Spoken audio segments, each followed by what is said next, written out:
This is how to do poi fishtails for visual learners. It will be helpful for you to understand how to do pendulums and the reverse 2-beat weave. Fishtails are essentially reverse 2 beats performed from cradle.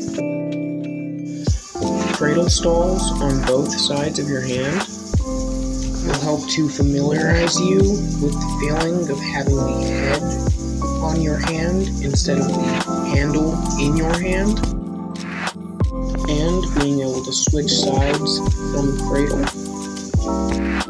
This motion is essential for performing the fishtail. In order to actually fishtail, you must switch from both sides back and forth continuously.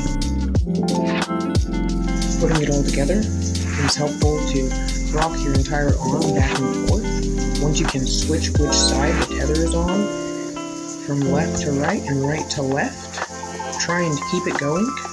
Make a figure 8 with your hand and fingers. As the tether swings out, you will want to rock your hand against it so that the ball is being pulled against your hand and cannot roll off.